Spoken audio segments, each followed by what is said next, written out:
All right. Episode 3. Episode 3, Johnny. Yeah. How's your week been? Yeah, no, it's been good. I was just thinking it's been quite a long time since we've Yeah, I know.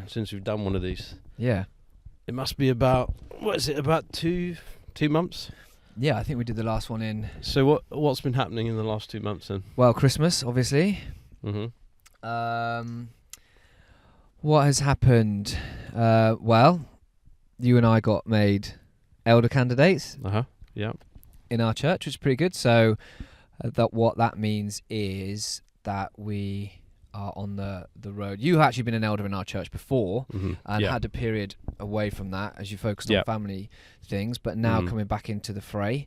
And then for me, it's just a period of trial, I guess. But the more you step into it, the more you realise how inadequate it's you a big deal. Yeah, I mean, I've been thinking about it over the last couple of weeks and just, I guess realising more the responsibility of being an elder, and more so I think about the fact that the people that are in our church, or not our church, but in the church at Servants, we're kind of in a way under shepherds to Jesus to them, and that's a big responsibility. So I think for me, I've just been kind of sort of thinking about that and wrestling through that and praying through that. But it's it's a really encouraging thing for the church to have elder candidates. It's a real step forward. I think the other thing we need to mention is obviously we're sitting in a new car as well. Yes. So one of the big things that has happened to me over the last couple of months is I've realised the lifelong dream of owning a Land Rover.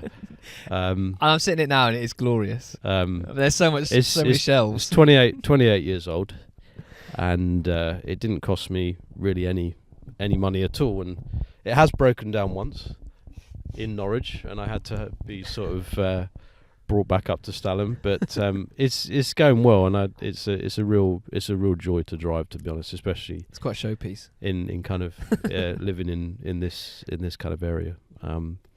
But I think other things. I mean, obviously, we had Christmas, and we've had January, so so we're picking up again. I think last time we talked about the sort of first sentence or the first part of the Apostles' Creed that I believe in God the Father Almighty. So we're picking up again and going into the next little section, which really is about God being the creator, so creator of heaven and earth. So that's a big subject. But what are your sort of initial thoughts when we talk about that? So the sentence, the creator of heaven and earth. Yeah, so it's actually it says. Should we recap on what we've done before? Yeah, go ahead. Previously, it was we're going through the creed. Yeah. We're looking at I believe in God the Father Almighty. Yeah. Mm-hmm. The next line, the creator of heaven and earth. Yeah. So if we break it down to the creator, that has a lot of implications to it, because obviously we've discussed stuff like this before, is that if he's a creator, you're a created being, and there's an authority there in that we are created beings, and therefore God gets to dictate how his created beings should function best. Yeah. And there's lots of freedom. God is a good father, and there's lots of freedom for his creation, but there's also an order to his creation. Yeah. So, but then on the other end of the spectrum, the creator, God, by nature, is a creative being.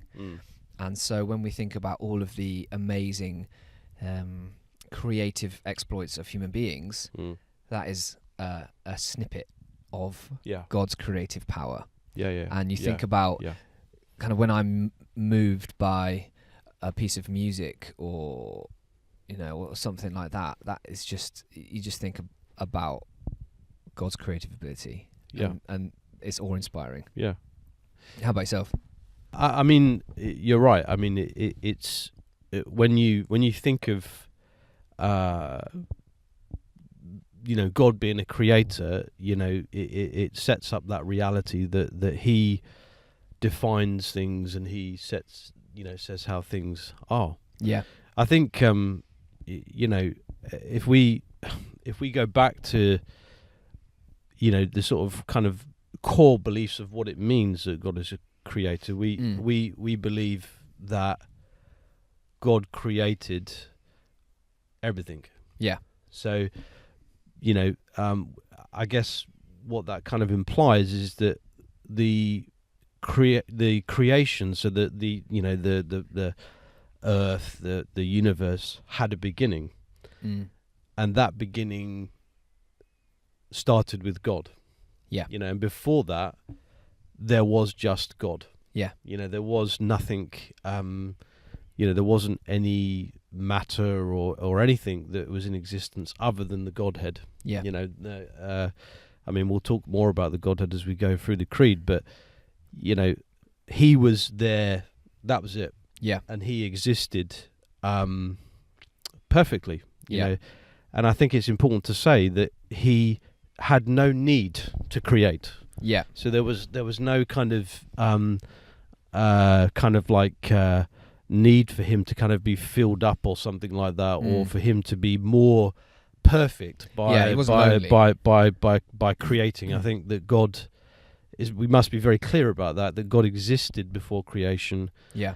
And he was perfect. He lived in absolute holiness and absolute love. There was no need for him to create. Yeah. But he chose to create. Yeah.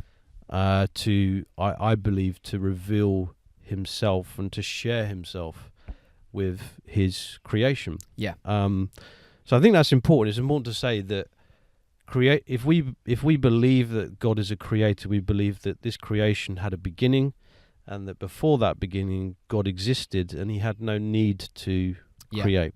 Yeah. And so that I think in terms of moving from that, you then have the reality that, well, how did God create? Yeah. What was the what was the sort of process of that? What would you say about that, Johnny? Well, I would say it was out of a perfect relationship.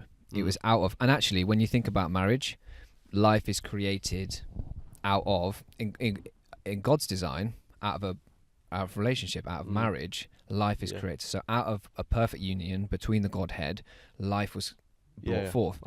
And I think when you're saying how there was nothing and then God created stuff, that is the thing that science really struggles with, because science will tell you that there's cause and effect, that something has to happen for something else to happen, except for the creation of everything, which is like hilarious, because you can't have it one way and then if you reduce and reduce and reduce, you go back further and further and further up to the very point of creation and think, okay, well, except for that, everything has cause and effect, but this was just spontaneous. And it's man's willingness to deny God, to just cut him out of the picture. It is.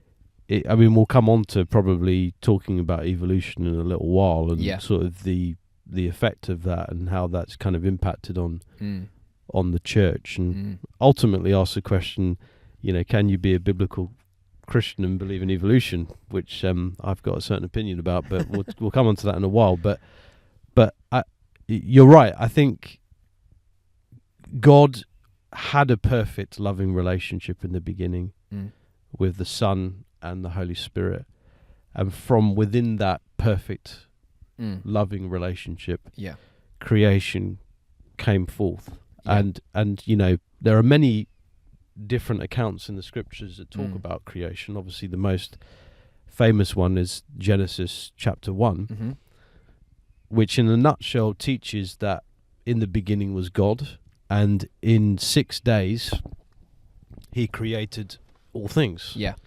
The universe, the stars, the planets, animals, birds, human beings. Yep. He created it all in. Well, if you read Genesis and read it for what it says, it implies that it was a 6-day creation. Yeah. And it's important to say that all kind of parts of the Trinity were involved in that. So you have the reality that the Spirit was there hovering over the waters. Yeah. You have, it talks about in John chapter 1 that Jesus was there in the beginning. Yeah. And the Father was obviously there as well. There's this kind of sense that the Godhead spoke creation into being. Yeah. So the word, the Logos, spoke it out, and it was there. Yeah.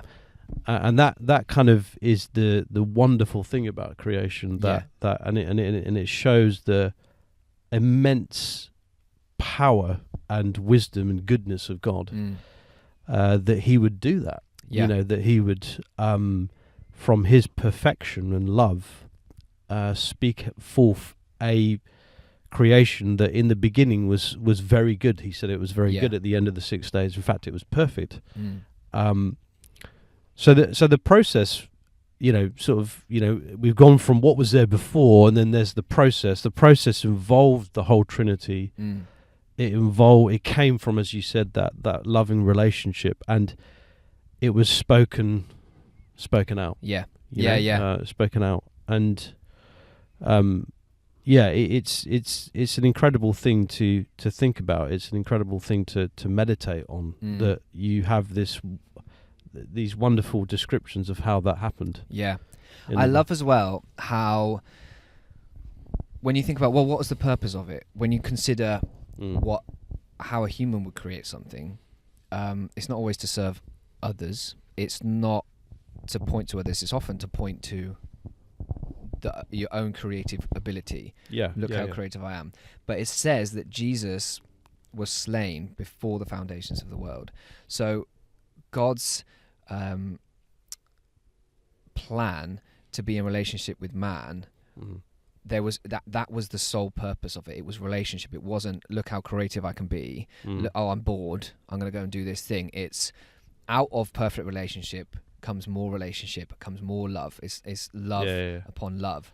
And I love that yes, Jesus was slain before the creation of the world, so that relationship could be had between man and God, not as a creative exploit. Sure. And I love that. But so God the creator of heaven and earth. So what does that look like as well then? Heaven and earth. What does that mean? Well, I think we've covered in some ways the reality of God being the creator of earth, because in many ways, when you think about God being the creator, you have to think about that He's created the things that are seen and unseen. Yeah.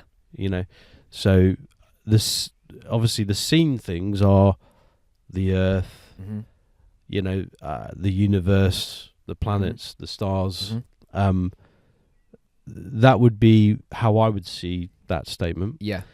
But in terms of heaven, I would say that's talking about the things that are unseen. Okay. So we can't see heaven. We can't actually visualize it. I mean, there have been some individuals in the history of the world who've had the opportunity to see it. Yeah. I can think of people like Isaiah and guys like that they've been taken to heaven by the Spirit, I think, and they've been able to visualize it. But the normal human being can't see heaven. We also can't see most of the time we can't see things called angels. Yeah. And we can't see things called demons. Yeah. So I think when I think of God being the creator of heaven, there's this reality that there's an unseen realm that is, even though we can't see it, it's there.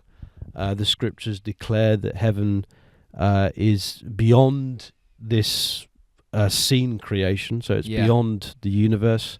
That there are things, Paul talked about I think it was in 2 Corinthians, where he talks about the fact that the things in heaven are you can't describe them in some ways. They're unspeakable. They're so amazing, so perfect, so wonderful. Yeah.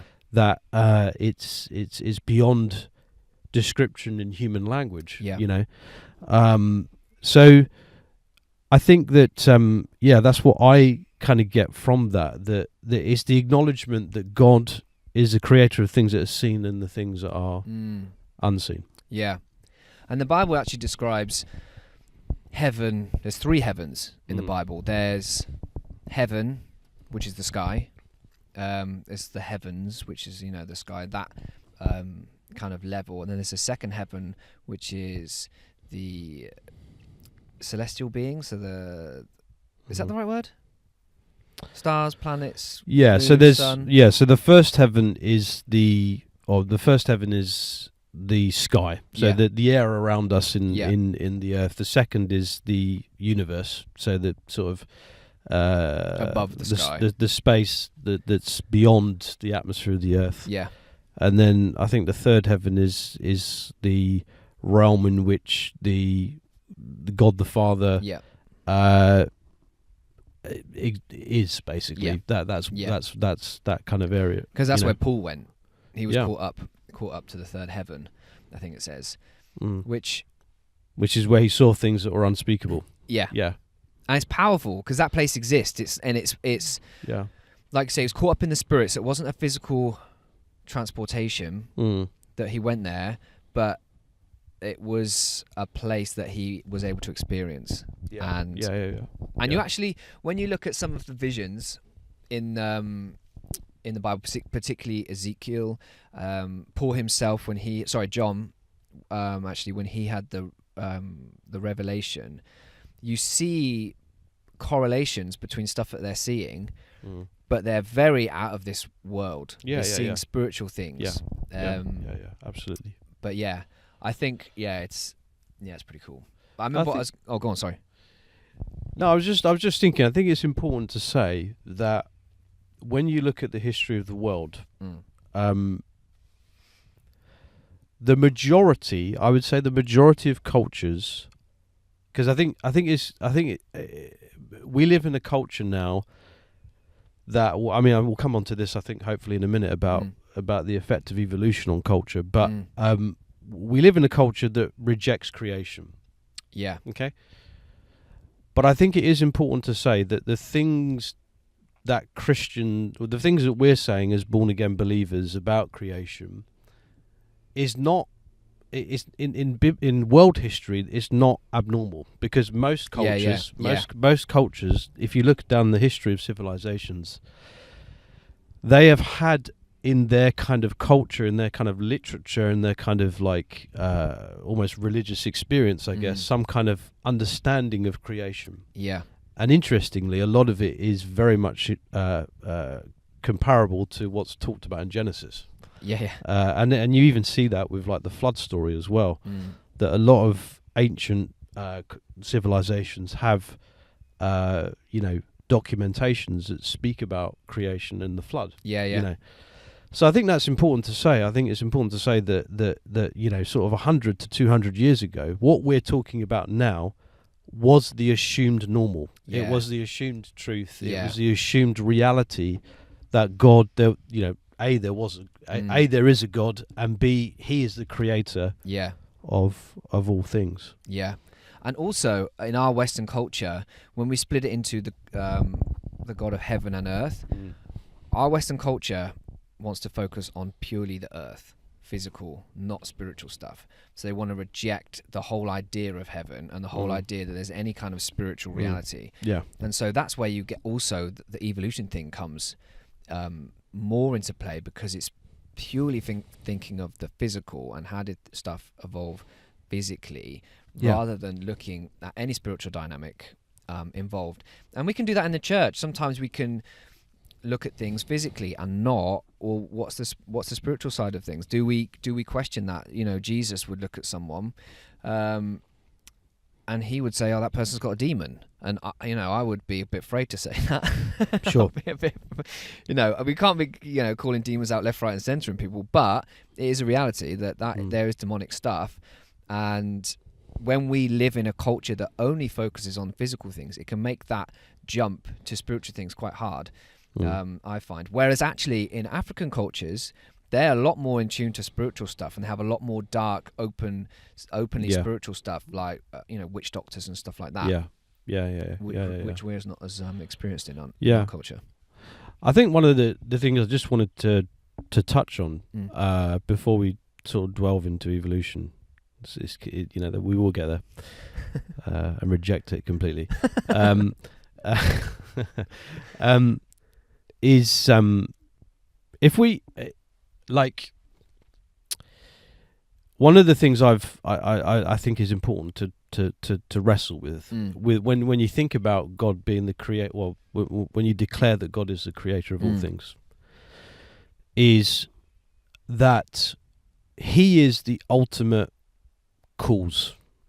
He's the original reason why things happen. Yeah. Okay.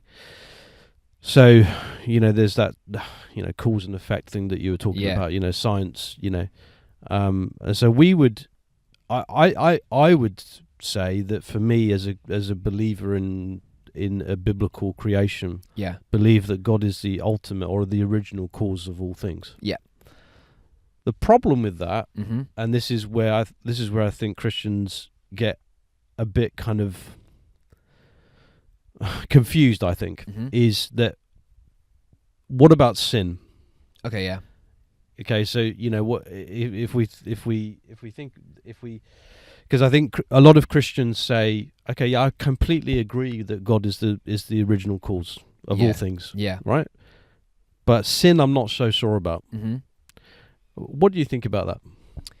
Well, it goes back to a little bit of what I said at the start, in that God created boundaries and order, and it's man that broke his order, and that is the result of sin. It comes down to, for me, to free will. When you look at nature, nature is able to stay within the boundaries of the way it was made, and it has done for thousands and thousands of years. But man, somehow, because he's created in the image of God, so he is a creative being, he's able to create things that have never been created before, because God has put that in him. A beaver is always going to make a dam. That's just his nature, and he's going to stay. He's going to do that all the time. Man has been given creative ability because of he's made in the image of God.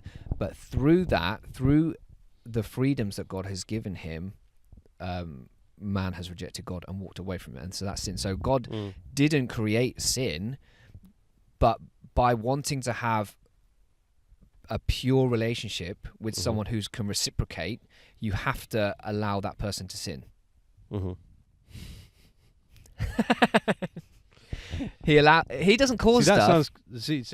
I know what you're saying, but that sounds confusing to me. Go on. But no. What I'm saying is that Christians find it very, very difficult to wrestle with the idea that, because whilst I agree that man chose to sin, the reality is that the concept of sin had to be there before that happened. Yeah, and Jesus was slain before the creation of the world. Yeah. So man chose to sin. Yeah. But the idea of the concept of sin was there before that happened. Yeah. And ultimately, this is where I think Christians struggle. Okay. Because they don't want to face the fact that God was the cause of the idea of sin. Yeah. So what I'm saying, but the problem is that this is where this is an issue. Because what happens is okay, if you say that, Christians will say, well, you can't say that, because if God is the ultimate cause of the idea of sin, or the principle of sin, then he can't be holy, right? Because of that, right? Yeah, okay. But And I wrestled with that for a long time because I just thought to myself, well, that I can see where that person's coming from, but I would say that the conclusion I've come to is, whilst I agree that man is responsible for sin because he chose to sin, the cause of the principle of sin in the beginning was God. I don't have an issue with that. But the reason I don't have an issue with that, okay, go on, is because of the fact that if God, say for example, if God, from my perspective, if God was the cause of the principle of sin and didn't do anything about it, in the creation, then you have an argument to say that he's unholy, or he's immoral, But because God has basically done everything to deal with that principle of sin, I'm totally happy with saying that he's the cause of the principle of sin. Because I know that in his holiness he's sorted it out. You know what I'm saying? And I think this is important to talk about because Christians are afraid to deal with this. They're afraid to deal with this. Because if you talk about this with Christians, they say you can't say that God's got anything to do with the creation of sin. Because if you do, then you're saying that he's unholy. But I don't think that's the case. No, I don't. And it goes back to, again, Jesus was slain before the creation of the world. So God knew there was sin, and he planned to do something about it before anything was even created. And that's what solves it for me. And actually, if you really want to look into Genesis, Jesus is all over it. And you look at the phrasing that's used about the tree of life, and the way was blocked, and the way was blocked to the tree of life. And Jesus comes, he's like, I'm the way to life. And it's like immediately in the garden, Jesus was there. And then I was looking at Genesis a few weeks ago, and this really stood out to me. I thought it was so cool that when man sinned, he noticed that he was naked and he was ashamed. He tried to cover himself. He tried to cover his own nakedness and his own shame with fig leaves. But then God came, he obviously dealt with them, he sent them out in the garden, and then he clothed them in animal skins. And when you look at that, where do those animal skins come from? Well, there's a law of God that says sin leads to death. Something has to pay the price for sin. So immediately, Adam sinned, God sacrificed, God killed something to pay for that, but then he clothed them in the sacrifice, and that's Jesus. We're clothed in his righteousness. It's like straight away is Jesus. And I love that. And all through the Old Testament, it's like, it's Jesus, he's coming. And I want to tie that in as well to how God has created the world. He puts signposts for us to point to himself. So you look through the Old Testament, by the time, the thing that Israel didn't have was the Holy Spirit in order to recognize Jesus. I mean, the word and the law was poured out to point to Jesus. Instead, they made an idol of the law rather than the law allowing them to see Jesus when he came, to know, okay, he's a fulfillment of what we've been practicing for 2,000 or 3, however long it was. God does that in creation. So that's why when Jesus comes, he says, I'm a rock. I am the bread of life. God has created things to point to himself, and so that we know what he's like. So, Jesus is like a rock. I can stand firm on the foundation of Christ. He's bread. He's sustaining. God has created all those things to point to himself, and man chooses to willfully be blind to it. Because they don't want to submit. That's what it comes down to. If I find out there's a God, then I have to submit to him, and I don't want to. That's kind of definitely, man. Right, big question. Unless you've got anything else to. No. I just thought that was. I think that is an important thing to wrestle with, because I do, especially talking about creation, talking about God being the cause of all things. Because if he's the cause of all things, then he has to be the cause of the principle of sin. And how do you wrestle with that as a believer? Okay, so let's talk about evolution. Because obviously that's had such a profound impact upon the culture of man, I'd say, over the last 200 years, and also on the church. And it actually has an effect on how man sees his future. When you look at what people want to do with technology, so that we as man can evolve into the future. So what is evolution? To break it, evolution is survival of the fittest. It's that as things die, they somehow get better as they reproduce. It's the progress of creation. Yeah. Whereas the Bible speaks about the fall of creation. It's the complete opposite. It's the polar opposite of actually what the Bible teaches. Yeah. Which is the degeneration. Yeah. Of creation. It's I mean, that's definitely you're right. Evolution is this idea that species are progressing. But I think ultimately it can be seen as being a way of being able to explain where we are.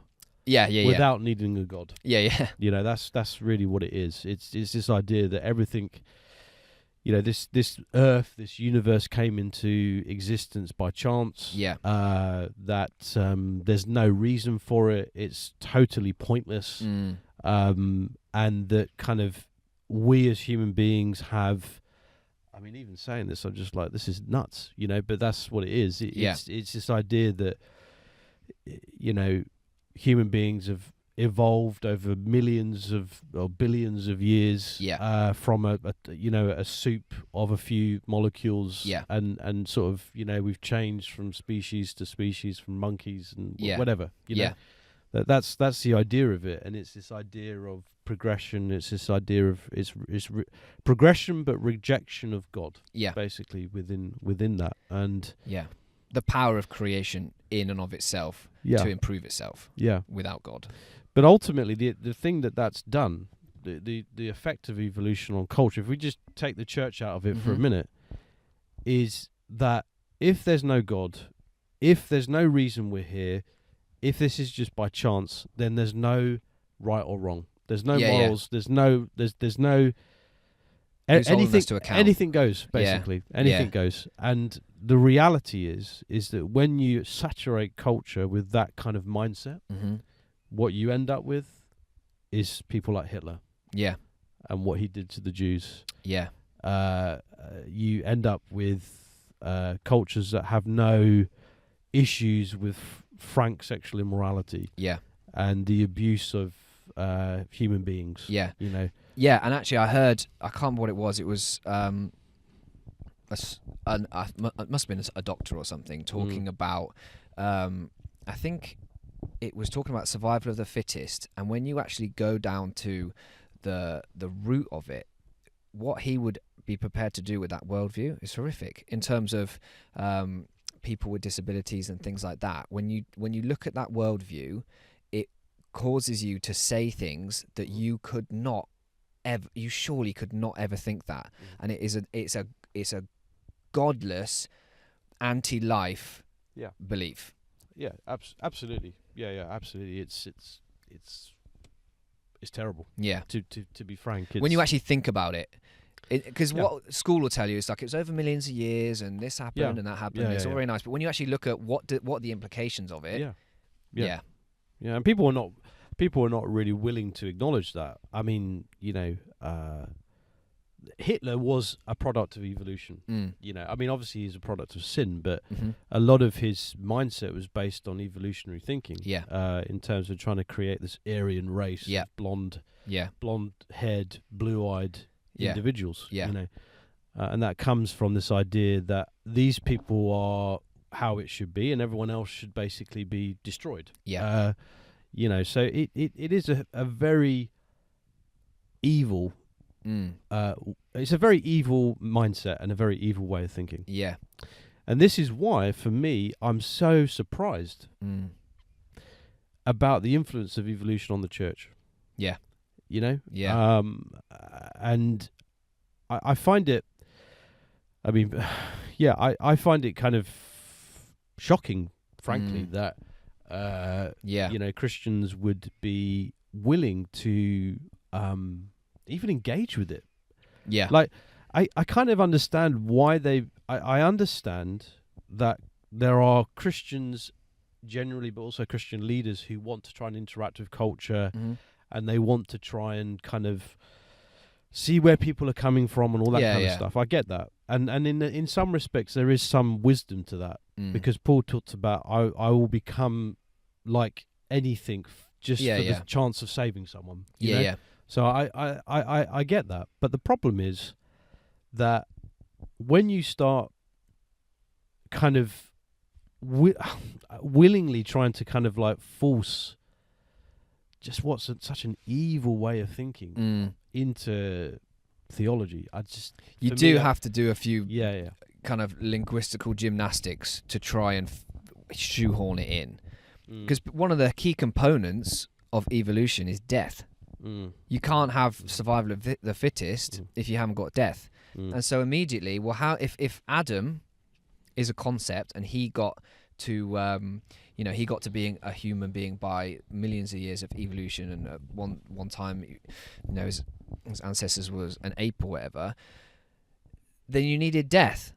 But death didn't come into the world until Adam sinned. And so is that a concept too? So if you start to make concepts out of things, then it just spirals off into other concepts. You cannot have evolution without death. So where does death fit into Genesis as a Christian? Sure. Yeah. Well, yeah, exactly. And I think this is... I remember a number of years ago when I was thinking about this and wrestling through this whole issue. Yeah. I was listening to this debate between a couple of guys who would say they're Christians. One believed in evolution, one didn't believe in evolution. Yeah. And the guy who didn't believe in evolution kind of said, if you really think about what you're saying, what you're saying is that death is good. Basically. That's what you're saying. You're saying that death is good. Yeah. And that death is good because it basically leads to the progression of the creation. Yep. And this man who was not, he didn't believe in evolution, said, well, if that's the case, why did Jesus die on the cross? Yeah. If God said to Adam in the beginning, if you sin, it will result in you dying.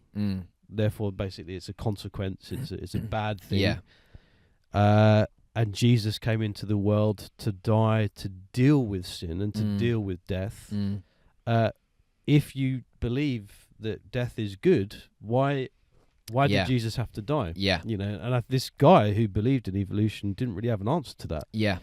Yeah, exactly. Because I don't honestly think that Christians who believe in evolution really think about what they're actually saying. Do you know what I'm exactly. saying? I think they now there are some Christians who do think about it, and one of the arguments because the question I have for you before I say this is, do you think that a Christian who believes in theistic evolution, so theistic evolution is this idea that evolution was used by God to create the world. Yeah.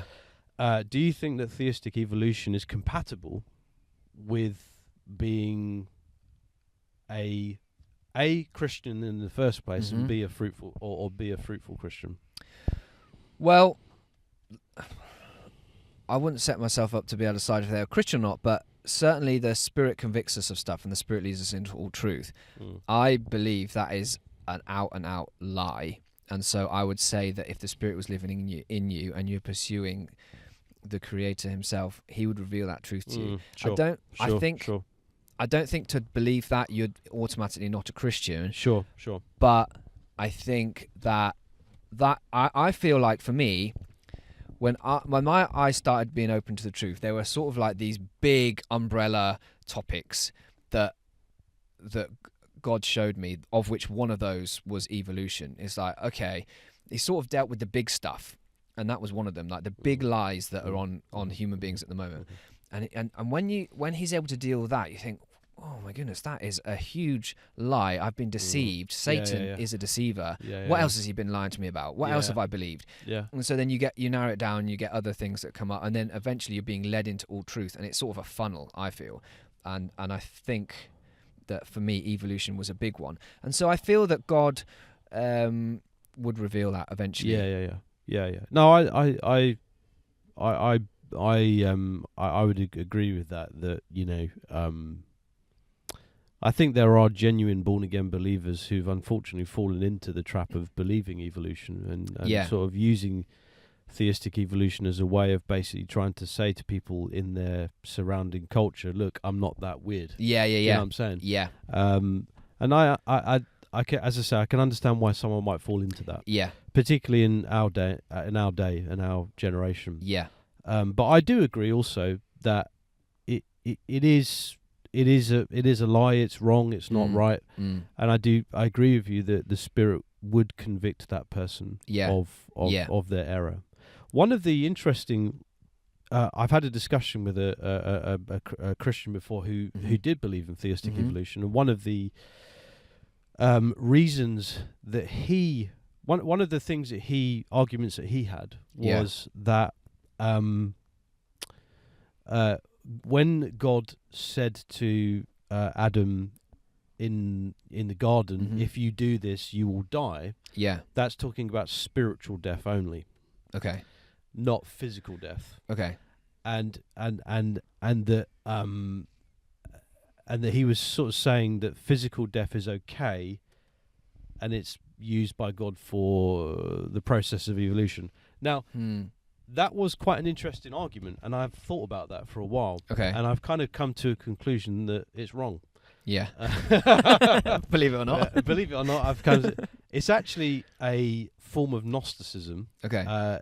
Called, and this is a bit technical, but it's called Docetism, where if you look back in church history, and this has been a heresy throughout the whole of church history, where some Christians have believed that all physical matter, the body, is evil, basically. Okay. Yeah. And so that if it dies, and it's okay.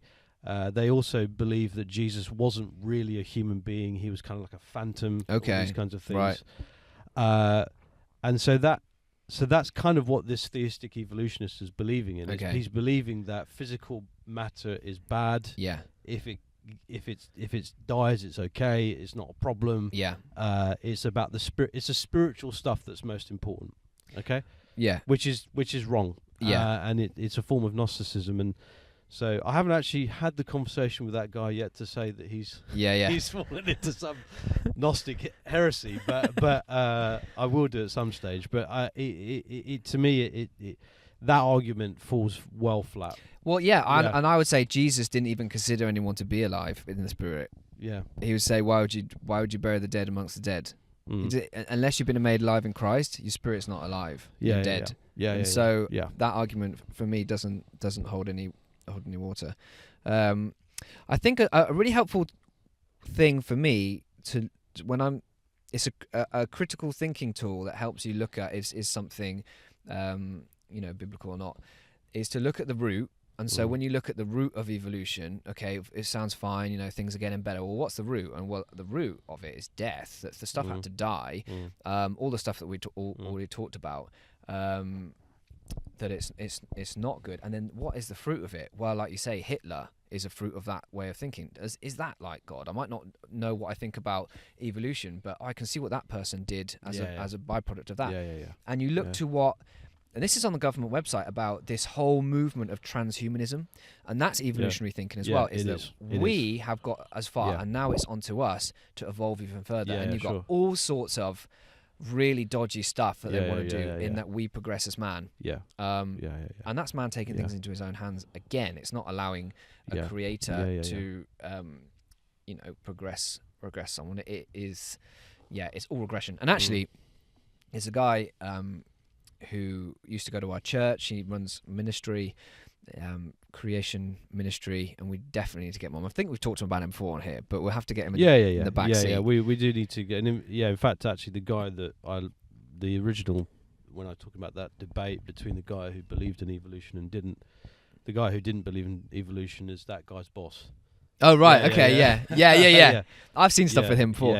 So, and what people need to know as well, if you've not considered this idea that actually evolution is a lie, there is some really great rational arguments as why it is not true. It's not wacky and weird, and that's what Satan tries to make people don't want to be outsiders, and so people want to go with the crowd. And so to come away from evolution, you kind of think, oh, well, I'm going to be a weirdo if I think this. There's very rational arguments, and the guy we were talking about has got brilliant arguments. Yeah, I mean, if you that's a really good thing to say, Johnny. I think if you're listening to this or watching it and you you want some details, we can have our contact or email or whatever at the bottom of the YouTube page so that you can get in contact with us. I think to kind of hopefully wrap. I got one question before we wrap it up. Yeah. What, young Earth or old Earth? Because when you get into evolution and you want to take Genesis word for word, you have to get to million-year-old Earth or 6,000-year-old Earth. Yeah, I mean, it's an interesting one. I mean, I think that among creationist believers or people who believe in the creation, there are people who, as you say, believe in a young Earth, where they believe the Earth is only about 6,500 years old. Yeah. There are other believers who would say that no, that's not the case. It's a lot older. And I think the debate around that comes down to when in Genesis 1 it talks about the time period or the day. It talks about there was evening and then there was morning and there was a day. That was a day. Yeah. I think the debate comes around that word day because it means a period of time. Yeah. And so there's some kind of like discrepancy about whether that is that a 24-hour period. Is it 10,000 years? Yeah. It's a difficult one, to be honest. I have to be honest, my conviction is that it's a young Earth. My conviction is that it's a young Earth. I take Scripture at face value. Yeah. And I think that when you read Genesis and you read the account, it seems to flow that this is a 24-hour period. Yeah. And I've got no problem believing that because of the fact that this is God we're talking about. God can speak something into being within a few seconds, and it doesn't require him to take 10,000 years to do it. Yeah. So that's my conviction. Yeah. Other creationist Christians would disagree, and I can understand why they disagree. But I'm a young Earth creationist. Yeah. I was thinking the other day actually, a really powerful observation in terms of how Satan wants to make us feel like we're nothing and we're a speck on a we're basically meaningless. Well, evolution across millions of years does also contribute to that. So you are just one thing amongst a process that's still continuing. That makes you feel like nothing. But then also, so let's say, what do you think is an acceptable age to, 60 is not old. Most people can expect to live to 60. So if you take, what percent of 60, so let's say, I think if the Earth is supposed to be, this is what we're told is the Earth is 4.5 billion years old. What is 60 years? What percentages of that, of a 4.5 billion year existence? It's absolutely minuscule. And the Bible says, there's stuff about, let's eat and drink and be merry, because tomorrow we die. That's how it makes you feel. If the world is 6,000 years old, that means you've lived your existence. If you live to 6 years old, you've lived for 1% of the whole of entire creation. That is powerful because it means your life has meaning. Extreme significance. Because and then it also means that all you have to do is trace back 100 generations and you're back to Adam, and that is nothing. That's a very small amount of time, and to be honest, Adam's lived for 1,000 years or something, so it's not even going to be that far. No, it's not. No. And so when you look at, it talks about your existence is like a vapor. When you look at 1% of a 6,000 year creation, it's nothing, but it also means your life has extreme significance. That's an important point, man. It's I think for me, just wrapping up now, I think that the key for me when you think about creation and you think about the reality that God's the creator of heaven and earth, is the fact that ultimately, I think believing in a creation that's created by God and it was created perfectly, that there was the full Adam sinned, sin came into the world. Ultimately, I think believing that lifts up the gospel. It lifts up Jesus. It lifts up why Jesus came to the earth to live a perfect life and to die on the cross and rise again from the dead. Yeah.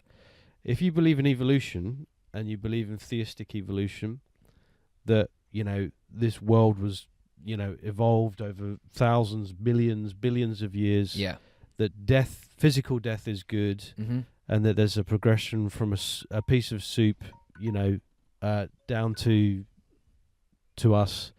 I personally think that demeans the gospel. It devalues it. Yeah. It brings it down to nothing, basically. Yeah. And it basically just kind of kicks dirt in the face of the reason that Jesus came to the earth. So, for me, I do think that I do think there are gospel issues involved in this. Yeah, and I do think that it is important for Christians to realize that you can't just say, I just believe in evolution and it doesn't really matter. It doesn't affect the gospel. It does affect the gospel. Yeah. Quite significantly. Yeah. And so I think for me that's a good point to end on, that believing in a creator, believing in that God created the world, and believing what it says in the Genesis account lifts up the gospel. Yeah. I haven't got anything to add. See you next time. See ya.